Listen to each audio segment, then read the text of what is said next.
Hello, Knights. Welcome to another episode of Thought Factory. If you're new here, what I do on Thought Factory is I watch Inside Star Citizen or an episode of Inside Star Citizen and give you my thoughts on it. This is my very first time watching it. So let's go ahead and get on to watching this. So this one's called Inside Star Citizen Sting Operation. So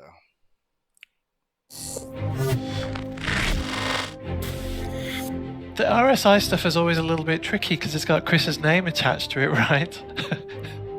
It's always just a little extra pressure. Basically, taking what we've done previously and pushing it again, and just breathing new life into it, and finding ways that we can keep the RSI style interesting, but also keep it fresh for the players.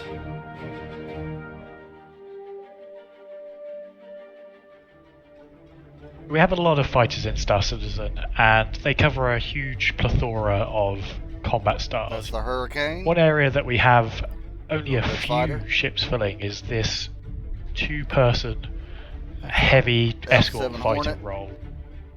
So RSI is typically, An Aurora think of light it as fighter. a more civilian or utilitarian manufacturer, but they Constellation. do actually dabble their hands Mantis. in military and sort of Oh, aggressive Mars fighting Rover. ships. You have the Bengal, which is Bengal. probably the pinnacle of it. You have the Polaris, and now you have the Scorpius. So when we were Scorpius. designing the That's the Scorpius, new, we obviously ship had they just came that out with. classic silhouette. I We're always love looking the at design of silhouettes, it. I love the and design of it. there was a funny stage where kind of thought that maybe we were going a bit safe in some areas. So I did a couple of sort of, I would call them wacky, but there was sort of slightly more sort of modified RSI styling. Basically, there were hints of it in there, but it's really starting to push towards the edges of like entering into a new generation of RSI. So we had about 20 maybe more, and then it's just a process of refinement, narrowing it down. What do I like? What does Chris like? And ultimately we ended up on the one that had sort of an X formation. It's common within sci-fi, but we've yet to do it in the Star Citizen universe. I was just like, let's just own this. This is where we've arrived. Looks really cool. Let's just go for it. The RSI Scorpius is a two-player ship. It has a pilot and a remote turret gunner. They both access the ship via a side ladder, much like some of our other ships. And what makes this ship different to our other fighters in this area is that second player has access to a remote turret that can also change states and sort of track That's around cool. to the underside of the ship. So I really like that. I think if it's you good. are in a scenario where you have an attacker above or below you and your pilot cannot alter course for whatever reason, you yourself are able to go move the turret to account for that. And I think for the fans, it's gonna. To me, that's going It's to gonna- require a lot of teamwork. I mean, your pilot and your co-pilot are really going to have to, communicate because, if the co-pilot decides, hey, there's someone chasing them, I'm going to, face the turret behind us, or I'm going to go, up under, and the pilot shifts and changes, it's not real useful. So, just like with any ship that requires two people to pilot or two people to man, I think it's gonna come down to communication. Gonna make a more interesting sort of experience for them. In different situations, you're gonna be able to make that call. Where do you want the That turret, is on so the top cool. or the bottom? It does have its limitations. It's not like a magic gun that gives you all-round cover over everything, which I kind of like. I like it when our systems do have some limitations and they're not all just like all singing, all dancing, can do everything. A really nice feature of And this turret, unlike I don't think fighters or any ship should be able to do everything. I mean, that's my opinion because, if you have a ship that does everything and it does everything really good, there's no use in getting another ship. I guess you could argue that there's different designs and maybe you might not like the design of it or whatever. But I think that they should keep it to where, each ship should have its own specific role, and again, shouldn't be able to do everything.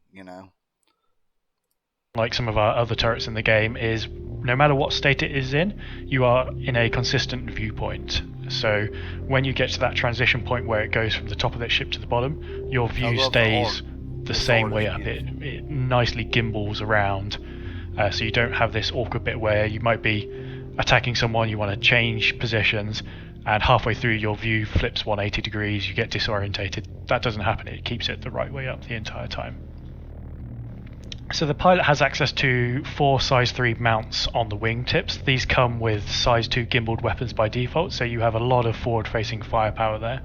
And then you also have 2 missile racks built into the hull, and these come with 4 size 2 missiles by default on each side. So again, it's all about the forward-facing firepower for the pilot, so they can concentrate on just flying and attacking things in their frontal arc. Of course, I'm biased. I think totally the ship fits. I think,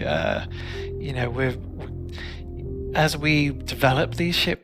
I think, let me go back here. I think these missiles are in a weird spot, in my opinion.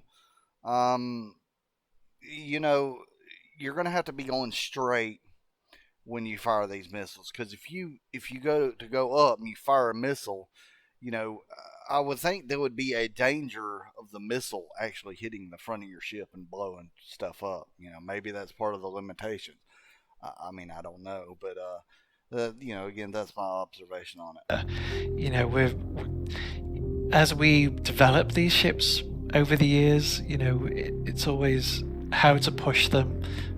I always love any ship that has moving parts on it. The wings fold back, or the wings, go out, or maybe they turn into a different position. I really love features like that. It's just cool. Further, make them keep players interested. How to keep visual engagement, I guess. It's always a challenge. How to improve and push. Almost like a virtual design house, isn't it? So that's always the challenge, but also keep the DNA. You want people who are fans of RSI to feel like, yeah, this is hitting the beats, yeah, but it's also feeling fresh. And I think with, normally we don't have wings on RSI ships. Often it's sort of nacelles and movable parts like that. So this is kind of a hybrid, so it is pushing into new territory. So the Scorpius adds an additional multi-crew ship to the game, and one that really takes the fight to other players. I think it's going to be quite popular in fleet battles. You always need these supporting ships, and we always try and make getting more people in a ship beneficial than having multiple ships. And as we develop and improve upon the multi-crew aspect, I really think that ships like the Scorpius are just going to get stronger and stronger and stronger. The Scorpius is the latest offering from the RSI Applied Innovations Group on Killian, and you can learn even more about it tomorrow. I love his shirt, DuckTales. I used to watch that as a kid. I love that little show. Sorry. Tomorrow, when it makes its full debut on day 1 of Invictus Launch Week 2951. But up next, it's time for another environmentally themed sprint report. Away we go. Let's start things off by catching up with the current progress on hospitals. In this case, Brentworth in New Babbage, which is currently in final art phase. Now, if you've been following along all quarter, you can see things really starting to come together now, as most of these recent sprints have been full of polish passes on things like more signage coming through.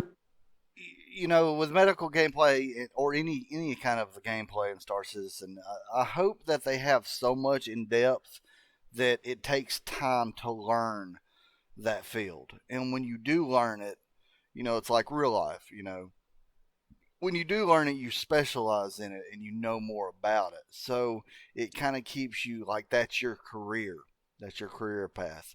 And I'm hoping they keep to it. I would hate for, you to have one person who knows how to do everything, that they just do everything. I mean, it's good, but at the same time, it's one of those things where, to me, it's not realistic. And of course, I know this is a video game. I know this is future. It's not going to be realistic, to a certain point. But that's just my take on it. Through those gurneys and props we saw earlier being placed about, finalization of floor details like the cut-in glass and botanicals underneath, the architecture that's really starting to come through now, floor decals, signage above the doors, and more. I'm glad it looks so good, because with the way I play, I've no doubt hospitals will be my most visited locations. You'll soon be number 2, prison. Moving on to some technical advancements, members of the Planet Tech team are currently in a series of R&D sprints exploring an improved canyon experience for future locations. What you're seeing here isn't an actual planet that's being made for the game, but one of many prototype zoos we've discussed on ISCs in the past. Now, prototype asset zoos like this are a great way to test many different options at once, and the main purpose here is to develop a better way to mitigate the stretching and artifacting that currently occurs when you stretch one of our height maps too high or too steeply. Currently in game, many of our canyon walls are popcorned with smaller rocks to help disguise this and provide a better read overall. But these new tests are designed to add geometry breakup on the surfaces themselves to prevent unsightly stretch marks. Now, these experiments are the next step in creating more dynamic surfaces for Star Citizen's planets and moons, and will only continue to get better looking and more realistic as the team continues their efforts. Now, it's been a month since we last looked in on the continuing work building our upcoming colonialism homesteads. I know, I couldn't believe it either.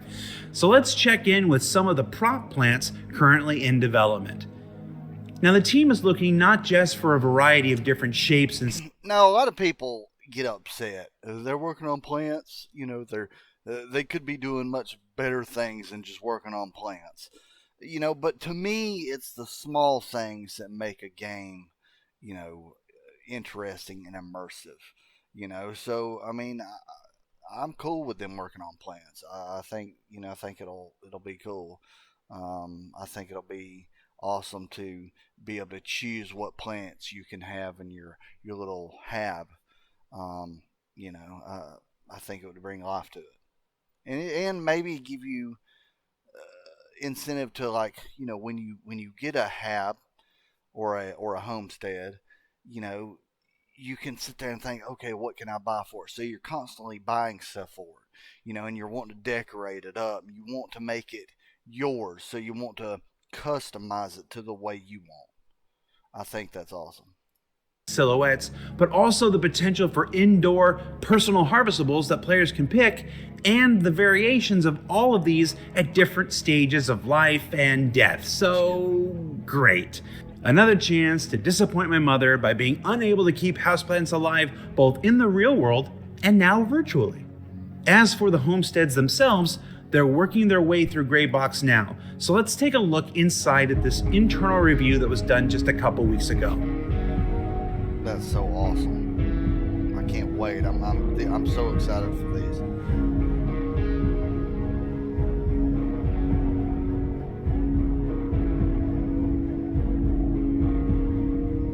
Obviously, hopefully the doors work. I'm sure they will.